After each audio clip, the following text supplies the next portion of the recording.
Assalamu alaikum dear students, welcome to the lecture of the quantum mechanics.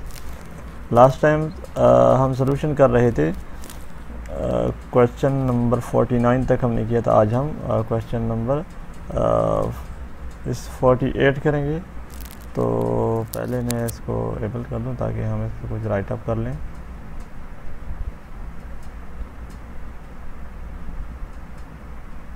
जी, तो question number 48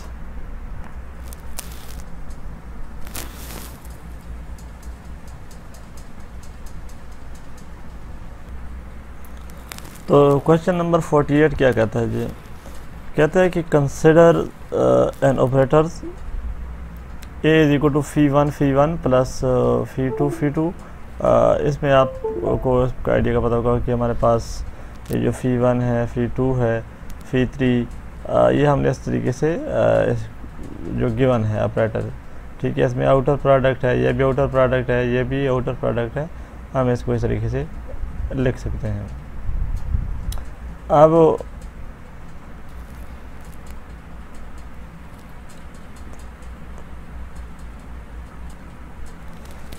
जी, तो first हमारा question है इस ए हर्मेशन, क्या हमारे पास ये ए हर्मेशन है। अब और इसका सेकंड पार्ट है कि calculate A square is it A projection operator. तो पहले हमने इसकी एर्मेटिसिटी चेक करनी है और फिर हमने ये देखना है क्या ये प्रोजेक्शन ऑपरेटर ये होता है कि अगर आप ए को ए स्क्वायर से मल्टीप्लाई करें और ए स्क्वायर का आंसर भी वही आता है जो ए हो, ठीक है, यानी ए स्क्वायर इज इक्वल टू ए, तो फिर ये क्या होगा, प्रोजेक्शन ऑपरेटर होगा। तो देखिए कहता है कि use the different properties of the matrix to determine the value of eigen values and the eigen vector and operator is said to be Hermitian if its eigen value as real. तो सबसे पहले हम क्या करेंगे, इसकी eigen values find करेंगे, यानी जो हमारे पास ये ऑपरेटर गिवन है इसके हम मैट्रिक्स फार्मूलेशन बनाएंगे और फिर इसकी आइगन वैल्यू फाइंड करेंगे। और अगर आइगन वैल्यूज रियल आती हैं तो इट मीन्स कि हर्मेशन होगा। और दूसरा ये है कि अगर हम इसका कम्प्लेक्स कॉन्जुगेट ले लें, दूसरा मेथड जो हमारे पास है कि अगर हम इसका कम्प्लेक्स जो ऑपरेटर है इसको अगर मैट्रिक्स में कन्वर्ट कर लें और इसका कम्प्लेक्स कॉन्जुगेट लेंगे, अगर इसका कम्प्लेक्स कॉन्जुगेट इस चीज़ की इक्वल ट्रांसपोज मैट्रिक्स की इक्वल आ जाता है, मीन अगर A complex conjugate is equal to A transpose, तो फिर हमारे पास क्या होगा, ये हर्मेशन होगा। तो डिफरेंट हमारे पास टेक्निक्स हैं जिससे हम इसकी हर्मेटिसिटी चेक कर सकते हैं। अब यहाँ पे देखें, पहला ये कि हम आइगन वैल्यूज़ फाइंड करते हैं। As all the eigen values are reals so we can conclude that the given operator is Hermitian if we consider the given operator in matrix forms।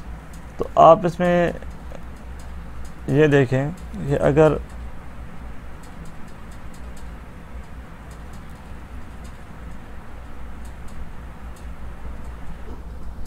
तो यहाँ पे आप देखें कि हमारे पास ये जो ऑपरेटर गिवन है इसकी हम क्या कर लेते हैं, मैट्रिक्स बना लेते हैं, ठीक है। और मैट्रिक्स फार्मूलेशन हमें पता है कि इसमें मैट्रिक्स कैसे बनाते हैं किसी भी ऑपरेटर का।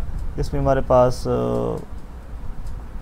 यानी यहाँ पे φ1 एंड φ1 वाली एंट्री होती है, इस तरीके से यहाँ पे φ1 एंड φ2 वाली एंट्री होती है, इस तरीके से φ1 एंड φ3 वाली एंट्री होती है, और सेकंड पे हमारे पास इस तरीके से φ2 एंड φ1 वाली एंट्री होती है, और इस तरीके से φ2 एंड φ2 वाली एंट्री होती है, और φ2 एंड φ3 वाली एंट्री, इस तरीके से φ3 एंड φ1 वाली एंट्री होती है, और φ3 एंड φ2 वाली एंट्री होती है, और यहाँ पे φ3 एंड φ3 वाली एंट्री होती है। तो यहाँ पे इस तरीके से φ1 एंड φ1 इसमें क्या है, ये देखिए इसकी जगह 1 आ जाएगा, ठीक है। और φ1 एंड φ2 क्या है, φ1 एंड φ2 इसके साथ क्या है, φ1 एंड φ2 माइनस आयोटा, तो यहाँ की जगह आएगा माइनस आयोटा, यहाँ पे माइनस आयोटा आ गया है। इस तरीके से φ1 एंड φ3, तो φ1 एंड φ3 के साथ क्या है, -1, तो इसके साथ क्या आएगा, -1। इस तरीके से यहाँ पे φ2 एंड φ1, तो φ2 एंड φ1 क्या है, ये देखिए φ2 एंड जो हमारे पास φ2 एंड φ1, ये φ2 एंड इसमें φ2 और φ1 आयोटा है, तो इसके साथ यहाँ पे क्या आएगा आयोटा। इस तरीके से बाकी एंट्रीज में हम मैट्रिक्स फार्मूलेशन कर सकते हैं। अगर हमारे पास 2/2 का मैट्रिक्स है तो फिर भी हम इजीली बना सकते हैं। इसमें हमारे पास φ1 एंड φ1 फर्स्ट एंट्रीज, इस तरीके से φ1 एंड φ2, ठीक है, ये एंट्रीज लिखेंगे, और फिर φ2 एंड φ1, और फिर हमारे पास φ2 एंड φ2। तो हम किसी भी, अगर हमारे पास इनर प्रोडक्ट की फॉर्म में कोई ऑपरेटर गिवन है तो हम इसकी मैट्रिक्स फार्मूलेशन कर सकते हैं, ठीक है। अब अगर मैं इसको अरेज कर लूँ ताकि हम इसको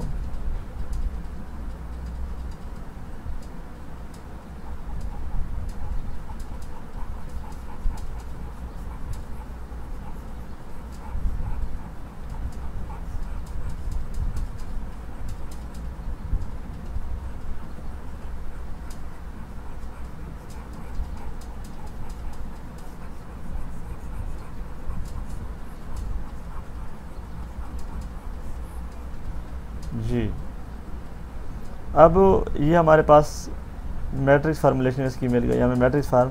अब हमने चेक करना है हरमेशन या नहीं, तो हम क्या करेंगे, इसका कॉम्प्लेक्स कॉन्जुगेट ट्रांसपोज ले लें, यानी इसका कॉम्प्लेक्स कॉन्जुगेट, अगर इसका complex conjugate is equal to A transpose, तो ये क्या होगा, हरमेशन होगा। दूसरा मेथड ये है कि हमने बात की है कि अभी आप क्या करें, इसका अगर आपने ये चेक करना है कि कॉम्प्लेक्स ना, दूसरा प्रोजेक्शन चेक ऑपरेटर चेक करना है, तो आप ए को ए के साथ मल्टीप्लाई करें, ठीक है, ए को ए के साथ मल्टीप्लाई करें तो क्या बन जाएगा ए स्क्वायर। अगर ये ए की इक्वल आ रहा है तो फिर क्या होगा, प्रोजेक्शन ऑपरेटर होगा, ठीक है। तो आप देखें कि इसमें हमारे पास क्या है, तो ये कहता है कि since the squaring of the expression does not involve change to overall value due to the orthogonality और the wave function, so the operator is projection operator. क्यों, क्योंकि ये हमारे पास क्या है, ऑर्थोगोनैलिटी की वजह से, कि अगर आप इस ऑपरेटर का स्क्वायर ले लें तो ये फिर भी इसकी इसी एक मैट्रिक्स की इक्वल आता है, तो ये क्या है, प्रोजेक्शन ऑपरेटर भी है। और प्रोजेक्शन ऑपरेटर में क्योंकि ऑर्थोगोनैलिटी भी है और ऑर्थोनॉर्मैलिटी भी है, तो इस वजह से ये कुछ एंट्रीज कैंसिल आउट हो जाते हैं, क्योंकि हमें पता है कि जो ऑर्थोनॉर्मल होते हैं इसमें φ1 एंड φ1 ये क्या हो जाते हैं, 1 हो जाते हैं, और φ1 एंड φ2 ये क्या हो जाते हैं, 0। इस तरीके से φ1 एंड φ3 ये भी 0 हो जाते हैं। और आप इसको बाकी जो एंट्रीज है इसको इस तरीके से फाइंड कर सकते हैं। तो हमें ये सिर्फ चेक करना है कि हमारे पास अगर ए को ए के साथ मल्टीप्लाई करें तो ए स्क्वायर और वो उसी ए की इक्वल आता है, तो ये प्रोजेक्शन ऑपरेटर है। इसका जो नेक्स्ट पार्ट है, अगर हम इसकी तरफ मूव करें, नेक्स्ट पार्ट में हमने क्या करना है, ज़रा ये देखें, find the 3x3 matrix representing A in the φ1 φ2 and φ3 basis. बिल्कुल एग्जैक्ट यही काम जो कि अपने यहाँ पे हमने किया था। ये इसमें देखें, कहते हैं इसके मैट्रिक्स फार्मूलेशन बनाए, तो मैं मैट्रिक्स पहले बना चुका हूँ, लिहाजा इसको दोबारा बनाने की ज़रूरत नहीं है। तो हमारे पास 3x3 मैट्रिक्स का बन गया है। और मैं आपको दोबारा यहाँ पे बता देता हूँ कि इसमें हमारे पास हमने कैसे मैट्रिक्स बनाना है। देखें, φ1 एंड φ1 वाली एंट्रीज फर्स्ट पोजीशन पे, इस तरीके से φ1 एंड φ2 वाली, यहाँ पे φ1 एंड φ3, यहाँ पे φ2 एंड φ1, यहाँ पे φ2 एंड φ2, एंड यहाँ पे φ2 एंड φ3, और यहाँ पे φ3 एंड φ1, यहाँ पे φ3 एंड φ2, एंड यहाँ पे φ3 एंड φ3। तो इनकी जो हमारे पास कोएफिशिएंट है वो आपने उस ऑपरेटर से इधर से देख लें कि φ1 और φ1 के साथ क्या आ रहा है, φ2 और φ2, तो आपके पास इस तरीके से मैट्रिक्स आ जाएगा। अभी जो जैसे मैंने प्रीवियस एक्सप्लेन किया है, तो ये आपके पास 3x3 मैट्रिक्स आ गया है। अब इससे आइगन वैल्यूज़ हमने फाइंड करना है और आइगन वेक्टर फाइंड करना है। मेरे ख्याल में हमारा जो अगला पार्ट है वो यही है, find the eigen value eigen vector of the matrix, जो कि हम काफ़ी क्वेश्चन में हम इसको कर चुके हैं कि आइगन वैल्यूज़ और आइगन वेक्टर क्या है। तो इसकी आइगन वैल्यूज़ के लिए क्या करेंगे, इसकी आइगन वैल्यू के लिए हम पहले इसकी सर्कुलर इक्वेशन बनाएंगे। Determinant of a minus lambda I, ये हमारे पास ये गिवन है, माइनस लैम्डा एंड आई क्या होगा, इसका आइडेंटिटी मैट्रिक्स होगा 1 0 0 0 1 0 0 0 एंड 1। तो आप इसको लैम्डा के साथ मल्टीप्लाई करके यहाँ पे ए मैट्रिक्स माइनस लैम्डा इंटू आई, तो आपके पास सर्कुलर इक्वेशन, इसका डिटर्मिनेंट इक्वल टू 0 करेंगे तो आपके पास आइगन वैल्यूज़ 3 आई है। अब इस 3 आइगन वैल्यूज़ के लिए आपके पास क्या होगा, आइगन वेक्टर आएंगे डिफरेंट। तो all the eigen values are real. अब देखें सारी आइगन वैल्यूज़ रियल हैं, तो यहाँ से हमें एक पता ये भी चल रहा है कि ये क्या है, हमारे पास ऑपरेटर्स, अभी जो हम बात कर रहे हैं कि हमारे पास फॉर्मेशन है, तो हमारा पास आइगन वैल्यू से भी पता चलता है कि हमारे पास ऑपरेटर हर्मेशन है। तो हमने इसके आइगन वेक्टर फाइंड करने थे, आइगन वैल्यूज़ आ गए जी। तो इसका क्या मेथड होता है, ये भी हमने पहले क्वेश्चन में देख चुके हैं। इसका मेथड ये होता है कि हमारे पास A X is equal to 0, इसकी 3 इक्वेशन बनाएंगे, x1 x2 की value, use eigen values to solve the eigen vector by plugging in each eigen vector to an original matrix in the determinant and multiplying by an unknown vector जी। तो कहता है कि आपके eigen values vector में उसमें put करें। यहाँ पे देखें लैम्डा, फॉर एग्जांपल आप लैम्डा इज इक्वल टू 1 के लिए आइगन वेक्टर देख रहे हैं, तो 1 माइनस लैम्डा, यहाँ पे 0 माइनस, तो इस तरीके से आपके पास एक मैट्रिक्स आ जाएगा। यानी अगर मैं इसके लिए 1 के लिए आइगन वेक्टर फाइंड करूँगा तो 1 माइनस लैम्डा की जगह 0, नहीं सॉरी 1 माइनस लैम्डा की जगह 1, तो ये हो जाएगा 0, और माइनस आयोटा की जगह माइनस आयोटा, एंड इस तरीके से -1 एंड माइनस आयोटा या जो भी है आयोटा या माइनस आयोटा है। यहाँ 1 minus lambda is equal to, lambda की जगह क्या पुट करूँगा 1, तो 1 माइनस 1 0, इस तरीके से ये करके सारे जो जितनी भी लिख के, और आप इधर x1 या x2 या x3 या इसकी जगह x y z लिख सकते हैं। तो आप ये x1 x2 x3 की वैल्यूज़ फाइंड करेंगे, जो कि क्या होंगे हमारे पास ये x1 y1 z1। अब आपको पता है मैट्रिक्स अलजेब्रा आपने पढ़ा होगा, इसमें आप x1 x2 एंड x3 की वैल्यूज़ फाइंड कर सकते हैं, जो कि ये आएगी, क्योंकि आप इसको रेडियो से चलान या चलान मेथड से करके इसमें x1 x2 आपके पास 3 इक्वेशन बनेगी और 3 अननोन है, तो आप इसकी वैल्यूज़ फाइंड कर सकते हैं। फिर वो कहता है कि सेकंड जो हमारे पास आइगन वैल्यूज़ आई हैं उसके लिए भी हमने फाइंड करना है, और बाकी 2 भी हैं तो उसके लिए भी हम कर लेते हैं।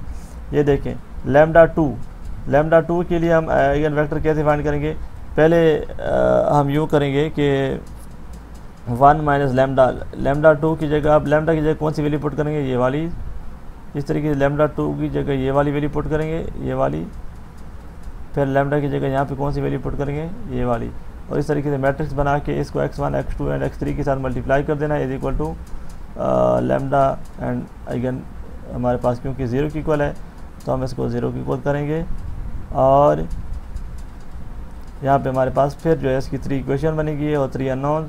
आप इसको चलान या रेड्यूस चलान मेथड से करके x2 y2 एंड z2 की वैल्यूज़ फाइंड करेंगे, तो ये हमारे पास आइगन वेक्टर आएंगे। जैसे अगर आप ये देखें ये एक आइगन वेक्टर आ गया है एंड दूसरा, एंड इस तरीके से आप हमारे पास जो तीनों आइगन वैल्यू वेक्टर है वो आप, और ये repeat to find third eigen vector, तो आप थर्ड आइगन वेक्टर भी आपके पास तरीके से आएगा।